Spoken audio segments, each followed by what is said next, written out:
भंडारा पोलिसांची धडक कारवाई, नागपूरच्या आरोपीकडून पिस्तूल आणि जिवंत काडतूस जप्त। भंडारा पोलिसांनी रात्रीच्या गस्ती दरम्यान एका संशयित आरोपीला अटक करून त्याच्याकडून बेकायदेशीर पिस्तूल आणि एक जिवंत काडतूस जप्त केले आहे।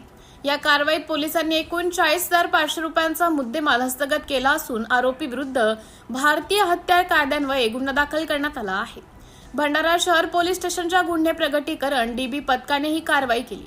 गुप्त माहितीवरून सापळा दिनांक 15 मे रोजी मध्यरात्री सहाय्यक पोलीस निरीक्षक आशिष बोरकर, रात्र गस्त अधिकारी सहाय्यक पोलीस निरीक्षक राजेंद्र खंडाडे आणि डीबी पथकातील अंमलदार पोलीस शिपाई राठोड व पोलीस शिपाई अंबाडे हे खासगी वाहनाने शहरात पेट्रोलिंग करत होते। मध्यरात्रीच्या सुमारास जिल्हा परिषद चौक परिसरात पोहोचले असता सरगम बारच्या मागे विदर्भ हाऊसिंग बोर्ड कॉलनीच्या गल्लीत एक इसम संशयास्पद स्थितीत आढळून आला असून त्याच्याजवळ अग्निशस्त्र असल्याची गुप्त माहिती पोलिसांना मिळाली। आरोपीला अटक आणि शस्त्र जप्त। मिळालेल्या माहितीच्या आधारे पोलिसांनी सरगम बारच्या मागील परिसरात शोध मोहीम राबवली। यावेळी आनंदा किराणा दुकानाच्या बाजूला रस्त्यावर सदर संशयित इसम पोलिसांना आढळून आला। पंचासमक्ष त्याला ताब्यात घेऊन विचारपूस केली असता त्याने आपले नाव शेख अतिफ शेख लतीफ वय 32 वर्ष राहणार शांतीनगर घाट नागपूर असं सांगितलं।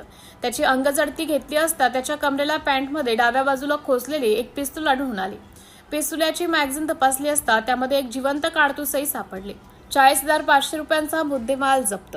या अग्निशस्त्राबाबत परवान्याची विचारणा केली असता आरोपीकडे कोणताही परवाना नसल्याचं समोर आले। त्यामुळे पोलिसांनी 40,000 रुपयाचे पिस्तूल आणि 500 रुपयांचे जिवंत काडतूस असा एकूण 40,500 रुपयांचा मुद्देमाल जप्त केला। या प्रकरणी सहाय्यक पोलीस निरीक्षक आशिष बोरकर यांच्या तक्रारीवरून भंडारा शहर पोलीस स्टेशन येथे भारतीय हत्यार कायदा कलम 3 आणि 25 अन्वये गुन्हा दाखल करण्यात आला आहे।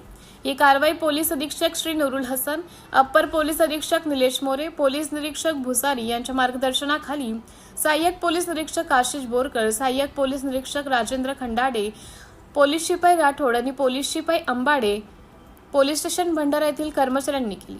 या प्रकरणाचा पुढील तपास पोलीस करत आहेत। सिटी इंडिया न्यूजसाठी जिल्हा उपसंपादक अनिल ढोलवाळ, भंडारा।